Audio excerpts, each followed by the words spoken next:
In this video we have a stereo, a nice classic one for you. Lovely old Radiogram, but not really. A lot of these things actually fool a lot of people when they first see them. And had a couple of comments on this one when it was in that old restaurant. Oh, look why they got that old thing. Until you point out that it's got compact disc digital audio there. There's a digital display on it. There's a cheapo cassette player in the end. This one's actually got USB and SD, so it's probably even later than most of them were. We've got a super cheap little record player. This one hasn't even been used, it's still got the tape holding it down. Stylus is still wrapped up, still got its cover on it with tape around it, so that's never been used. Not surprising, why would you bother? It'll be just a cheapo crystal pickup and very plasticky. It probably does the job, but these are just a repro thing. I think they came out in the late 90s originally. So this one I suspect is probably a bit newer. And yeah, we've got USB SD playback, possibly record. So maybe you can record across from record. Might have been another reason they may have sold. Repeat program maybe for the CD. Your auxiliary input, so you could probably plug an iPod in. Old school looking knobs, but yeah, old school pointer dial there, more like a speedo in a car. But yeah, definite LEDs in there. Radio, tape auxiliary, CD and phono. So that's your radio. And yeah, this should have really just gone to the tip, but I thought it'd be interesting to have a look inside one. I don't know that I've ever actually repaired one of these or looked inside one. Not something I'd normally touch, because normally these are at the very low end of audio equipment. Should really have a TAC brand name on it, because it's that kind of quality level. This is a Bauhn retro full-size turntable. Really, I guess you could put a full-size record on it, but I wouldn't call that a full-size turntable. Power consumption, speaker output 5+5 watt. USB output, so it's actually you can charge stuff off it, 5 volt. FM AM Tempo Australia Proprietary Limited, PO Box 6056, I think, French's Forest, Sydney. Tempo, where have I heard of them before? 11/2017, wow, is it really that new? They must still be selling these things. That's what I probably heard of Tempo, yeah, www.tempo.org, I think that is. 1300 number. Oh, so this thing's like only 8 years old or something. So this was probably meant to replace that other beaten up Kenwood thing. And I did find a photo somewhere on Facebook of this restaurant, and I think the two of them were sitting together with that one AOS speaker on top. And this was covered in soot, but I wiped the worst of it off. Quite a bit of grease anywhere that someone's greasy hands had touched anything. It was absolutely caked with black stuff. And I guess the next thing is, do we just take this bottom cover off to get in, or do we take the back cover off? Oh no, there is no back cover, so it must be access. There's probably... Or do we slide the chassis out? No idea. Never pulled one apart as far as I can remember. Do get a funny feeling I may have looked at one once, but these, like I say, I don't remember them having SD or anything on them. Or is something going to drop when I do this? That's the other risk. Either the cover comes off or the chassis falls off. Let's just not undo those fully. Yeah, it feels like something. I think that is that screw dropping here. Something's dropping in there, I think. Or maybe when you unscrew that, what do we got in the front? Oh yeah, this little chassis probably comes out. Oh yeah, there we go. It's kind of trying to, oh, we got something.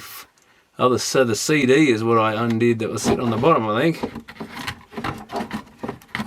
Maybe I should have left that still attached, but we got no lead length. I think that's the power button. So do we take the turntable off? That's another potential access point. So I don't see anything. Oh, I know what we maybe do. Oh, someone's actually got a screw loose here. Do we take this? Yeah, well, that's just loose in there. Do we take this turntable platter out? Not the platter as such, but the whole plinth maybe. I don't know what you call it, but the piece of wood it sits on.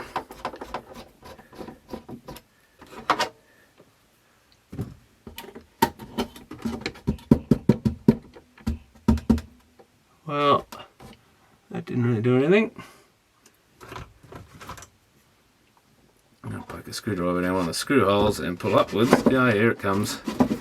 It's actually pushed in at the back, I think. So does that come out? Oh, the hinge is in the way. Probably won't have to get rid of this lid anyway, because it's not going to be much of a video with that in the way. If we can get the insides out of it. Okay, that's that out of the way a bit. Here we go. Ah, here we go. Oh well, now you can see everything. Ah, so I probably should have just taken this bit off. Ah, except I can't get the plug out. I suspect it's got glue all over it, which they're still doing horrible things like that. Yeah, they glued it. So there's the back of the quality turntable. It's got an EG560 SD motor, 9/12 volts, counterclockwise. Okay, so that's what's inside. Very cheapo cassette deck. Where's that we push? There we go. That just loaded in. Can't get any cruder than that. No rewind, no supply reel, just a take up reel. Sometimes I think when you press on the buttons they fast forward like a very cheap car cassette player from the 80s or early 90s. That's all they gave you. You just push your tape in. You can fast forward a bit if you want, but in a car you normally just leave it running anyway, and it gets to the end and just says auto stop if you're lucky. You eject it, flip it over, shove it back in, and it plays from one end to the other. Good enough to get by, better than nothing. And that's our whole CD player, which I've loosened off by taking those screws out the bottom. I think we're going to have to clean that anyway. There is a little bit of soot and dust and stuff in there. And the radio board there, obviously, it's got an AM, so there is actually a proper radio circuit board by the look at it, because I've got an AM rod antenna there. It's only got 2 wires on it, I think, which is less than usual. Maybe because it's more synthesized or something. Since it is a... it's not a digital tune one, is it? No, it's a... Oh, actually it is. You might as well call it digital tune, even though it's got a manual control. It goes into a potentiometer. Assuming that is a potentiometer, it could be some sort of encoder, but it's probably a potentiometer rather than the switch. Why are these speakers all bent on top? That's the sort of thing I'm talking about. Someone's just rammed these in there by the look of it.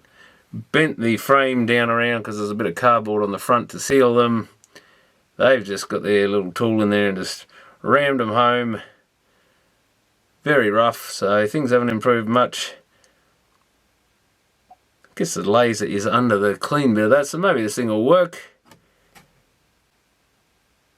Not too bad if it's got 5 watts a channel. Where do the speakers plug into? Over here, so that's your amp chip under that heatsink probably. Have to be, I reckon. That's all your CD stuff, CD motor driver, etc. And yeah, it doesn't look like it's had any tapes played in it either. Probably could do with a quick head clean though. It's looking a bit dirty in there from either smoke or dust or something. And you clean that just to protect your tape more than anything. We might shove one in there and see what it sounds like, but I don't think that's been used. CD could probably do with a clean, but we're going to remove this board. I might just leave it for the minute. Let's plug it in and see what it does. Okay, I'll just get rid of this lid too. I think there's only 4 screws at each hinge. Very short ones at that, but at least they put a few of them in there to try and ensure it doesn't break off in a hurry.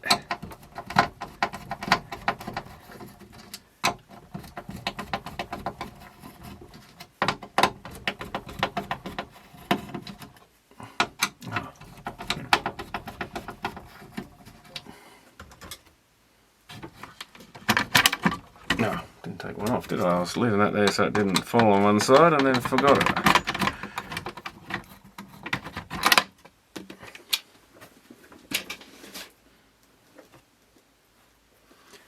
So that's a bit better. Okay, turn it on. And, oh, yeah, power switch there. I can hear something. Nice noise coming out. It must be on radio.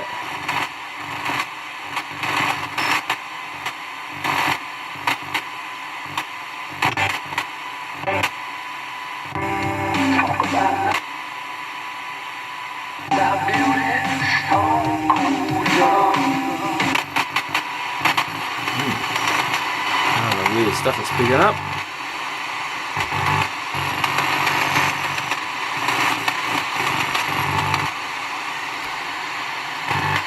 That's FM it's saying.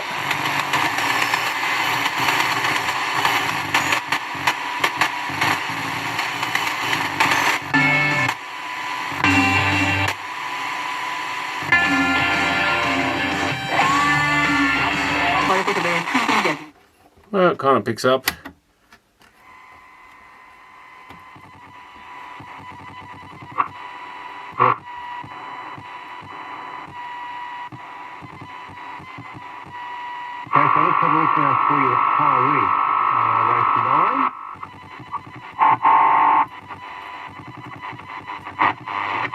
Extreme exploitation is a strong, maybe too strong a word for it. Now it's got TP for tape, CD, searching for a disc, phono. Oh, I guess we'll try this CD first, maybe.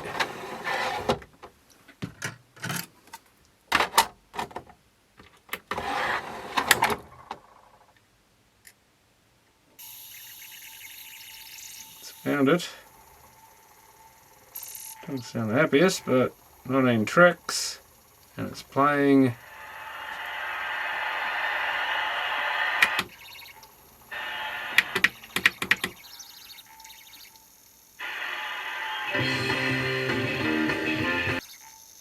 Listen out to the window.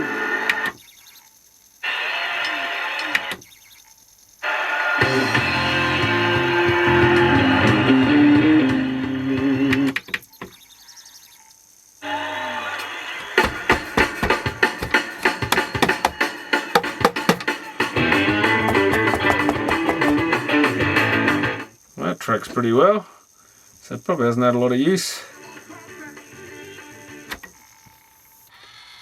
And I guess for a laugh we can try the tape deck out. If one of these tapes actually has something on it. Which way we're going to go that way, I think.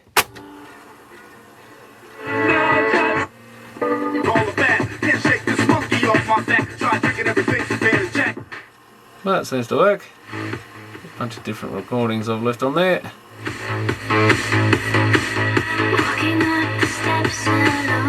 Either that was recorded fast or it's playing fast. It locks in as a fast forward. Yeah, I'd swear that's playing a bit fast. Not surprising. I guess we could hook a test tape in there, but what's the point really? But that runs. Seems to work fine. What sort of motor did we get in it?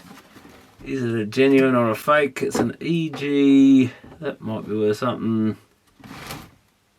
Oh, let's pull the mech out maybe. How do we get it out? Oh, that's what the other two screws underneath are for. Those two screws are your tape deck. So that solves that mystery. Is it just going to fall out if I undo it? Probably. Don't think I care too much. No, it's going to stay there.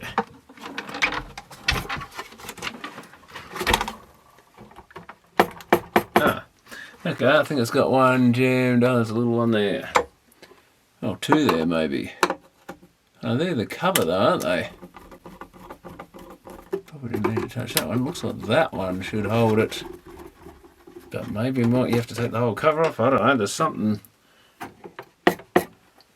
It's just below the tape door right there. So yeah, I think I have to take the cover off to find out whatever it is. Are they actual screws? Because that one doesn't want to come. There always has to be one. So, yeah. Oh, okay, yeah, these are the ones. Should have undone these two, I think. So whatever that other thing is, just a spacer probably. But of course, you get your usual Chinese screws with soft metal.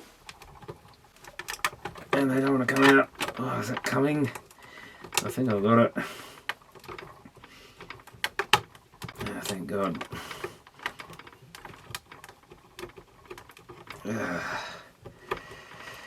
There's There's usually one in here somewhere. This is why no one wants to work on this stuff. Yeah, that's chewed out the head. Very tight in there.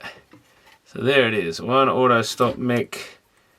It's actually got a few gears and bits and pieces in there. Is that just to run here across to the... So it looks like it's gear driven, take up reel straight off the capstan. Yeah, there's a tooth wheel, another gear, and then the reel itself with teeth on it. And that's what I was looking at, EG530AD2F. 12 volt, counterclockwise. I don't know if these Mabuchis actually really are made in China or whether these are knockoffs. Looks very much like one Mabuchi motor stamped in the bottom. Maybe it's still legit. Maybe they did some sort of thing where they moved their factory over there. You just never know whether it's a knockoff or not. Would have thought they'd gone out of business by 2017, but who knows. But that motor might be worth pinching out of it. Might be good for something if it's still a standard sort of mount.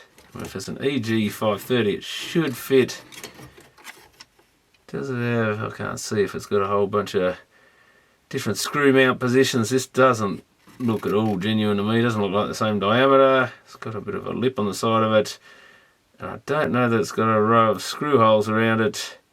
So they might just not align with those other holes. Because you really need a bunch of screw holes normally so you can mount them in different positions. So yeah, rather simple and crude thing. I guess I'll maybe put that back for now. With at least the one good screw. Which one was the bad one? Because that can go in the rubbish. But that's all I really want to do, just have a quick look inside it. Guess I better salvage my CD out of there because it's so easy to leave them in things. Even though I found that one in a different CD player, so just put things back to the way they were before. So it looks like, is that an antenna? Does it actually come out the back? Oh, it does. It's got a big lump of ferrite that goes through, probably to meet C-Tick approval or whatever we have now. Yeah, same on the lead to the, yeah, everything's CD cable, which goes to the front controller link. Cable to the USB and SD card. So it's got an SD card. I don't really remember people putting music on SD cards, but maybe that was a thing. You're not going to read anything else off there, I guess. And yeah, I don't like the way those speakers have been mounted. They're definitely rated at 4 ohms, 5 watt. Someone's put the screw almost through the holes. So pretty roughly put together. And yeah, glue all over everything, hot melt everywhere. Masking tape holding wires down. Yeah, they even glued that connector that I had to pull out. And I think we had a quick look at the turntable, didn't we? El Cheapo personified. And it looks like got a motor speed trim pot there. And yeah, definitely stereo wiring goes into probably the white one. There's the wiring harness. Yeah, it's got 3 wires on it. But yeah, probably a pretty poor quality pickup. And yeah, just plastic. Probably rumbles and does all the rest. But they did the job if you just want to listen to a record and you didn't care about it being super hi-fi quality. But yeah, unfortunately this thing, I guess we should have a look at what the CD mech is in it. Can I do that easily? We'll have a look at how you would actually clean one of these things, I guess. Let's unplug our SD and USB. Might as well see how much hassle these things were to service. Probably not too bad to work on if they haven't glued the screws or anything. There we go, the screws on this one. And then I think it can go in the e-waste after maybe nicking the motors out of it. I feel, there's one that they've glued, of course. You can't even see it for all the, that glue's going brown too and crunchy, so I wonder if that's that horrible moisture attracting stuff.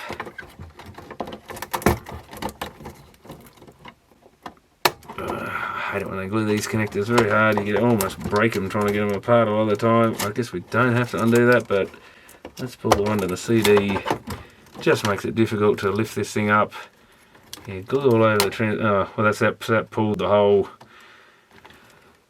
socket part off as well. And this is looking like it's starting to corrode, possibly. Is it corroding or is it just very dirty? Yeah, hard to tell. I guess I could get some length by unscrewing the RCA socket off the back. I can't see what sort of laser we got. Let's wind her up a bit. That is some oddball thing.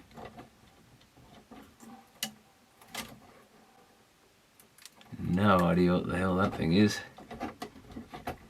Looks more like a DVD one or something. Probably is. Could be a Hitachi one. One of those Hop 3s or whatever they were type of things. I guess I'm going to have to pull it out to find out.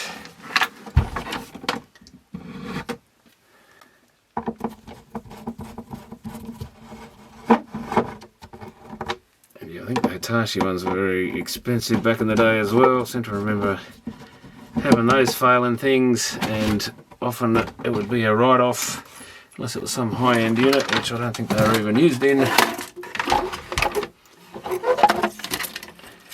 We've still got some wiring attached. Yeah, little thin motors made in China, RF300EH.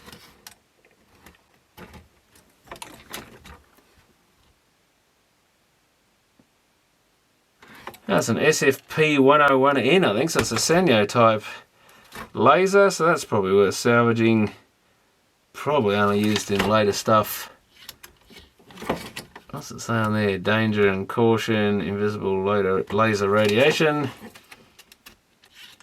Yeah, it doesn't look like any Sanyo laser I've really seen, but with a number like that, you'd have to assume it is one.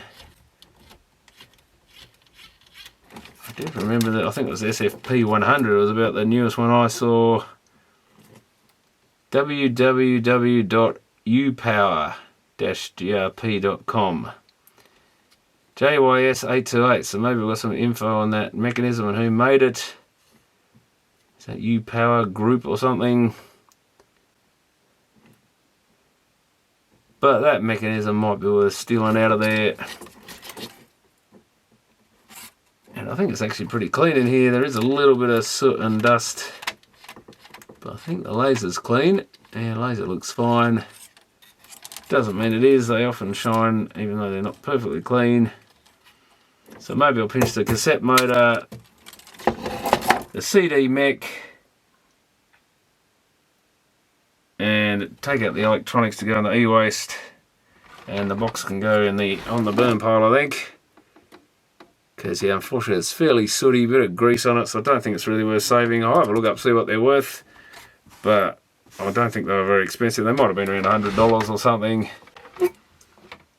which is more than I would consider this thing worth, given the low quality of its components. Whether they still even make these now, technically they've been replaced by, you just need a USB port and an amplifier, like one of those little boombox things that you either Wi-Fi, Bluetooth, or plug a card or USB directly into.